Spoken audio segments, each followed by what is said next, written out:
हरिओम। तो प्रश्न कर रहे हैं कि अष्टांग योग में यम नियम के बाद आसन को बताया है, जबकि हम तो आजकल केवल आसन ही शुरू से करते हैं।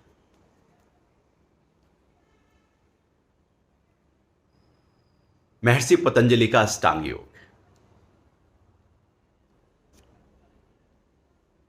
महर्षि पतंजलि ने बहुत ही विधिवत एक यात्रा की बात की है, एक प्रोटोकॉल की बात की है, एक रूपांतरण की बात की है कि कैसे व्यक्ति का व्यक्तित्व बदल जाए, कैसे उसके चित्त के संस्कारों में नवनिर्माण हो जाए। वो केवल ऊपर की बात नहीं कर रहे हैं, वो केवल शरीर की बीमारियों को दूर कर लेने तक सीमित नहीं है। क्योंकि यदि हमने केवल आसनों को सबसे पहले प्रारंभ किया और आसन तक ही हम रह गए और आसन ही करते रहे, जीवन भर आसन ही करते रहे,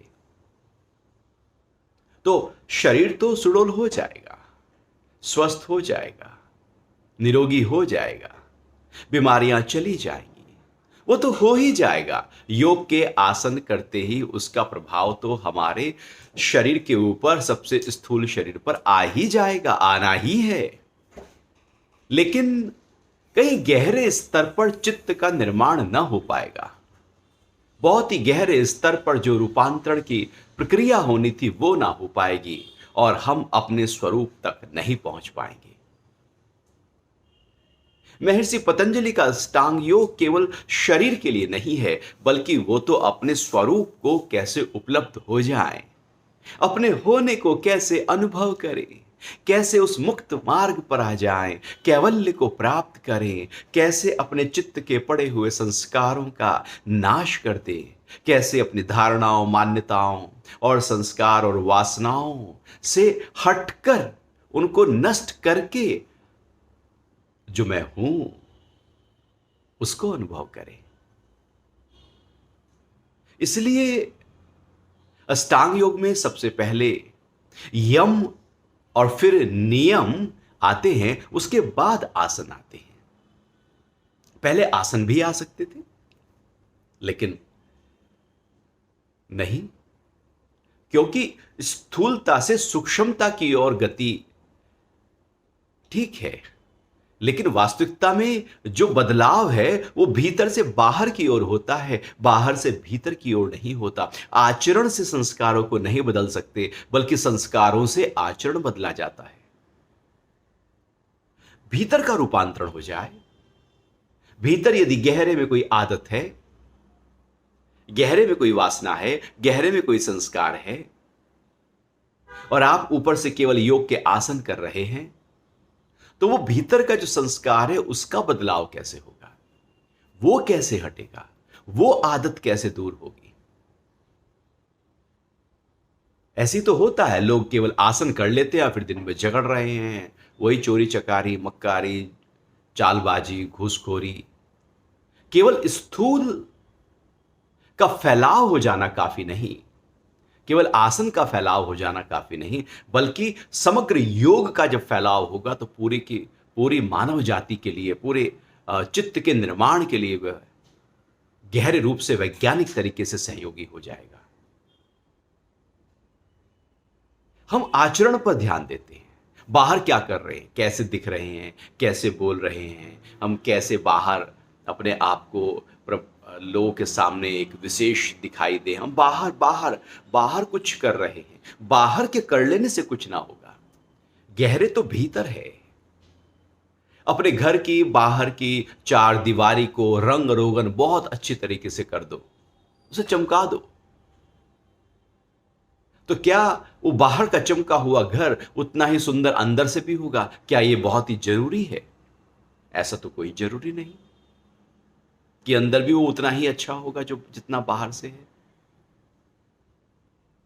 बाहर आसन हमारे शरीर के बाहर के निर्माण के लिए, ऊर्जा को बैलेंस करने के लिए है, लेकिन उससे पहले हमारे मन में जो भाव हैं उनका बदलाव होना चाहिए। महर्षि पतंजलि ने जब रिसर्च किया लोगों के ऊपर, मानव मन के ऊपर, तो उन्होंने पाया कि सभी मनुष्यों में कुछ चीजें कॉमन हैं और विशेष रूप से 5 बातें तो, भाव तो सबके अंदर आते हैं ही हैं। सबके अंदर हिंसा का भाव है, मरने मारने का भाव है, क्रोध का भाव है, दूसरे को नीचा दिखाने का, गाली गलौज का भाव है, किसी भी तरीके से सामने वाले के हृदय को कष्ट पहुंचाना सबको अच्छा लगता है। हर जीवधारी प्राणी अपनी जान बचाने के लिए दूसरे को मार देना चाहता है। अपने आप को बचा लेने के लिए हम हिंसा करने पर उतारू हो जाते हैं। हिंसा चूंकि गहरे में पड़ी है, सबसे ज्यादा गहरे में पड़ी है, क्योंकि मानव जब हजारों साल पहले धरती पर धीरे धीरे धीरे धीरे उनका विकास हुआ तो जंगल में ही सब रहते थे। तो जंगल में तो हजारों साल पहले अपनी जान बचाने के लिए मारा ही तो करते थे, हिंसा ही तो थी। हिंसा और भय दो ही चीजों की गहरे स्तर पर हमारे अंदर संस्कार हैं। तो सबसे पहले हिंसा आई, क्योंकि केवल व्यक्ति अपनी जान बचा रहा था, मारकर जान बचा रहा था, मारकर खा रहा था। तो महर्षि पतंजलि ने देखा कि हिंसा तो सभी के अंदर है। हिंसा को हमने थोड़ा सा अब सीधे नहीं मारते, हम किसी को जान से नहीं मार देते तो शब्दों से मारते रहते हैं। जुबान के जो तीखे शब्द हैं वो सामने वाले पर ज्यादा घाव पहुंचाते हैं, लंबे समय तक घाव पहुंचाते हैं। यदि बाहर का कोई घाव हो तो वो भर भी जाएगा शरीर का, लेकिन जुबान के जो घाव हैं वो तो बहुत ही गहरे स्तर तक होते हैं। तो हम थोड़ा सा पॉलिश करके हिंसा करते हैं, कस्टमाइज हिंसा करते हैं, लेकिन हिंसा का संस्कार गहरे में पड़ा है।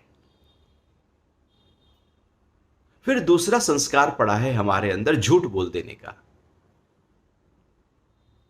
जब हम जंगल से अब शहरों की तरफ सभ्यता सिविलाइज्ड होने लगे तो फिर झूठ बोलने का संस्कार पक गया।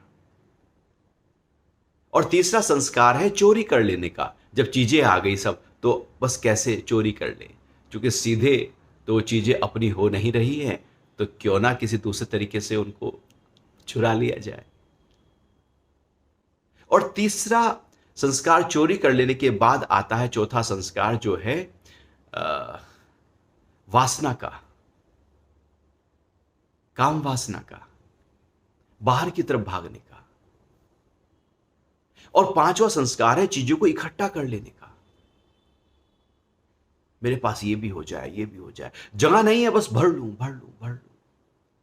इकट्ठा करने का भाव सबके अंदर भरा पड़ा है, क्योंकि अंदर से खाली है।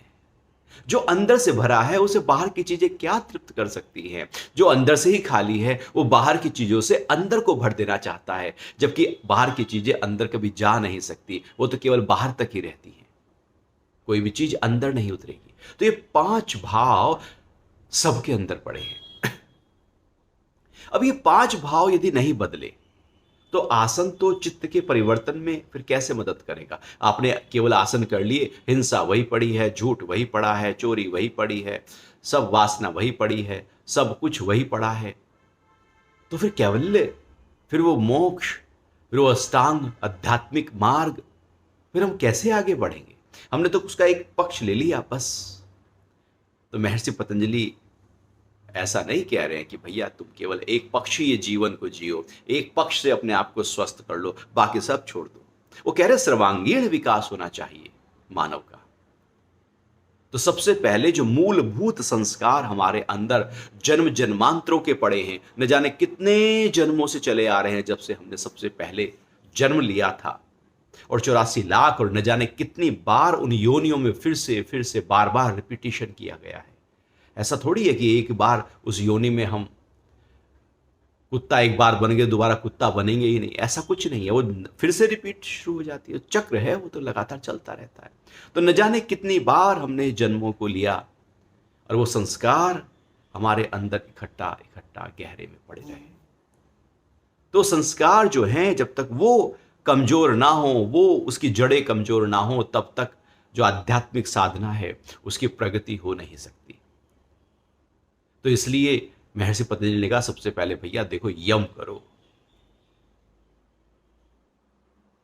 पहला है अहिंसा का पालन करो, हिंसा जाएगी।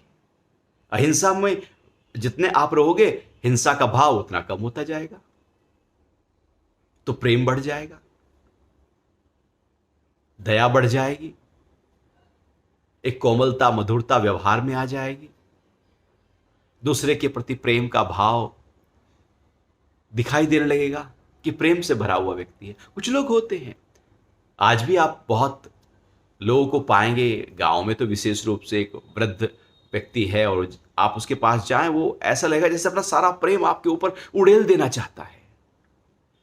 प्रेम से भरा हुआ व्यक्ति आपको प्रेम ही देगा, घृणा से भरा हुआ घृणा देगा, द्वेष से भरा हुआ द्वेष देगा, हिंसा से भरा हुआ हिंसा देगा, अहंकार से भरा हुआ अहंकार देगा, गालियों से भरा हुआ गालियां देगा। जो भरा है वही तो देगा, और देगा क्या? जो उसके पास है वही तो देगा, वो और क्या देगा?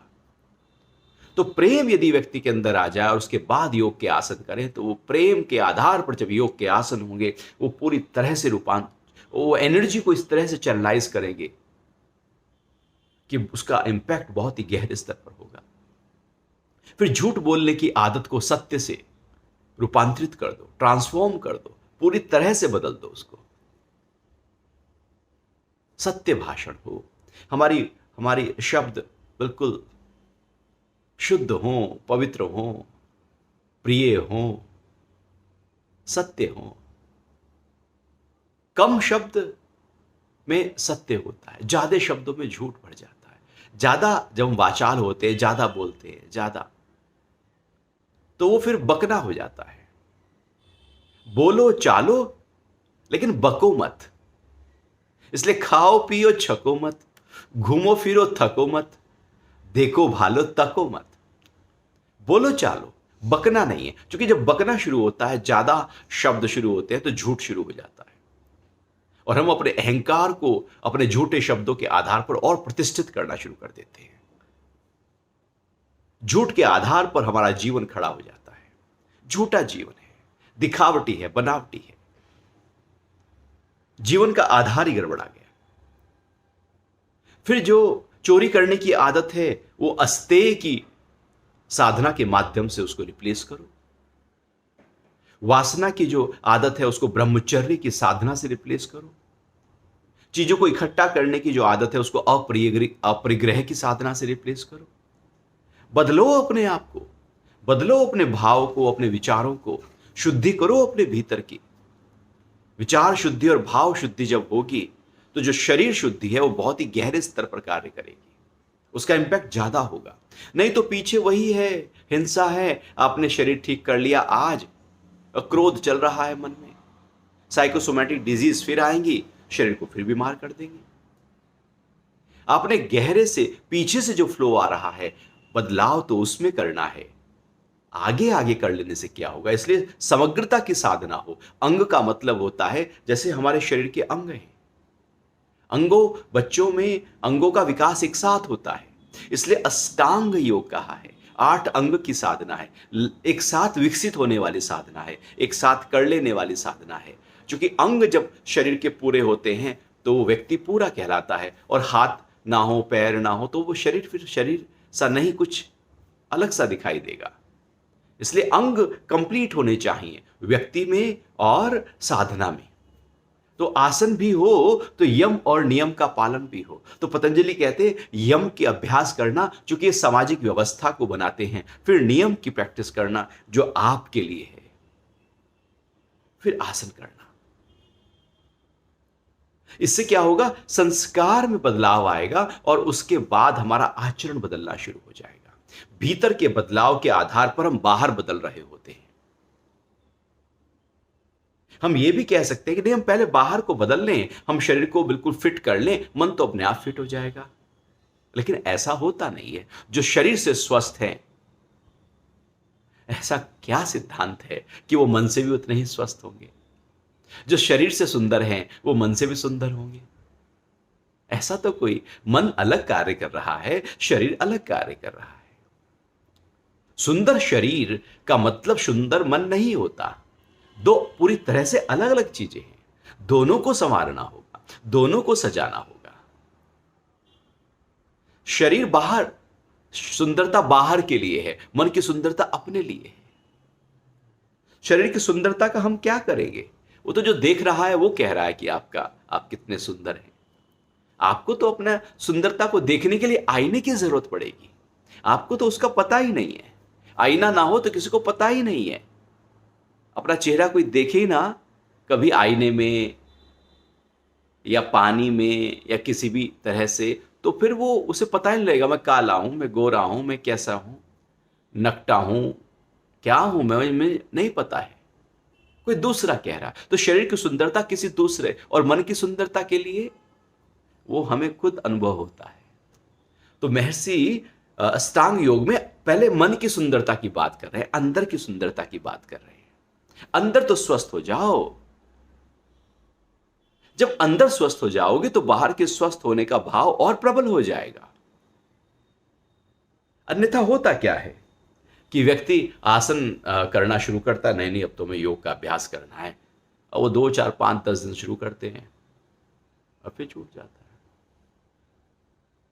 योग दिवस आएगा, सब लोग तैयार हो जाएंगे, योग करना है, योग करना, और फिर वो बस योग दिवस गया, 21 जून गई और धीरे धीरे धीरे धीरे फिर सब भूल गए। तो ये आना और जाना यदि है, इसका मतलब है कि केवल बाहर के स्तर पर कार्य किया जा रहा है। और यदि ठहर जाए वो अभ्यास, तो इसका मतलब है अंदर के स्तर पर कुछ कार्य किया गया है। तो जो महर्षि पतंजलि हैं वो रिसर्च कर रहे, वो रिसर्चर थे पूरी तरह से। मानव मन के, शरीर के, इंद्रियों के, बुद्धि के, अहम भाव के और कॉन्शियसनेस के, कैसे उसको व्यवस्थित करते हुए, बैलेंस करते हुए, शुद्ध करते हुए और धीरे धीरे धीरे धीरे अपनी कॉन्शियसनेस को अनुभव करें। आज हम सबसे पहले आसन कर लेते हैं और आसन को ही योग मान लेते हैं, और जो कठिनतम आसन कर लेता है उसे कहते हैं बड़ा योगी है। तो जो शरीर को तोड़ ले मरोड़ ले वो बड़ा योगी, मतलब महर्षि पतंजलि तो ऐसा कुछ नहीं कह रहे हैं। योग में ऐसा कुछ है ही नहीं। योग के ग्रंथों में कठिनतम आसनों की बात ही नहीं होती। वो तो हम केवल प्रदर्शन के लिए करते हैं, दिखावे के लिए करते हैं। योग तो जुड़ने की प्रक्रिया है अपने आप से,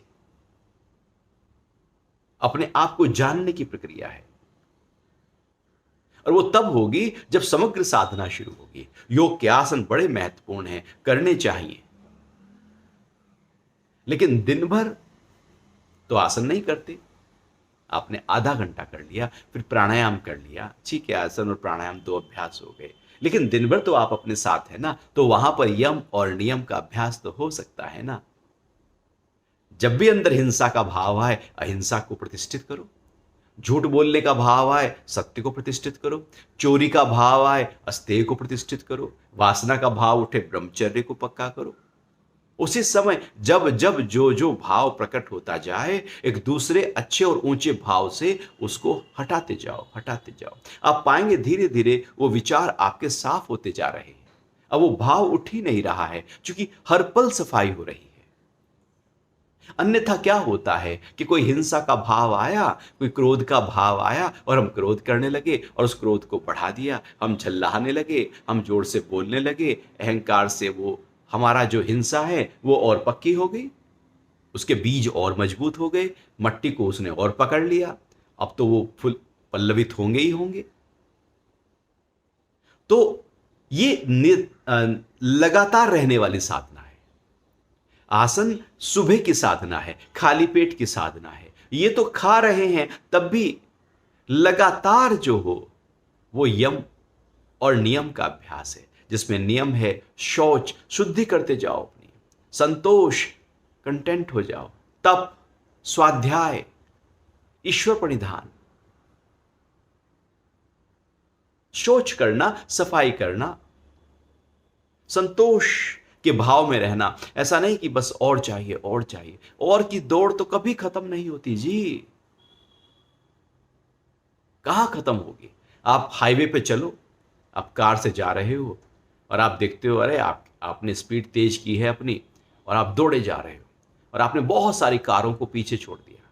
आपको लगा कि वाह कितना मैं आगे निकल गया। थोड़ी देर में देखते हो आपसे आगे और कारें हैं, फिर आप उन्हें और पीछे करते हो ओवरटेक करके, फिर आगे देखते हो और कारें हैं। आप जितना भी आगे चले जाओ, आप दिल्ली से मुंबई तक 1100 किलोमीटर की यात्रा आप कार से करो, आप तब भी पाओगे आपसे आगे कोई है ही है। हमेशा हमारे से कोई आगे होता है। संतोष का मतलब है कंटेंट हो जाना, तृप्त हो जाना, फुल हो जाना अभी में, और फिर कर्मठ होकर आगे काम करते रहना। तप का अभ्यास, अनावश्यक एनर्जी जो दिन भर बह रही है उसको संचय करते जाओ।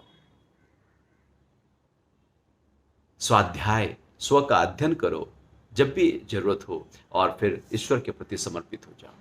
ये जब 10 प्रैक्टिस हम दिन भर करें, और सुबह सांझ जब भी मौका मिले हमने योग के आसन किए, तो फिर एक इस तरह से एक होलिस्टिक अप्रोच तैयार होगी, एक वेलनेस की बात होगी। और फिर प्राणायाम का अभ्यास करें तो आप देखेंगे बहुत कुछ वो आसन और प्राणायाम गहरे स्तर पर कार्य करना शुरू कर रहा है। वो नक्काशी गहरे स्तर पर हो रही है, नहीं तो ऊपर के स्तर पर, केवल ऊपर के स्तर पर नक्काशी हो जाने से बात ना बनेगी। इसलिए वो पहले यम और नियम की बात कही गई कि यदि हमने पहले ही अष्टांग योग में आसन की बात हो जाती तो लोग तो सोचते कि बस आसन कर लो काफी, फिर वो आगे बढ़ते ही ना। आज भी वो तीसरे अंग को हमने पहले अंग के रूप में पूज दिया, प्रतिष्ठित कर लिया, उसी को पकड़ लिया, चूंकि सरलतम है।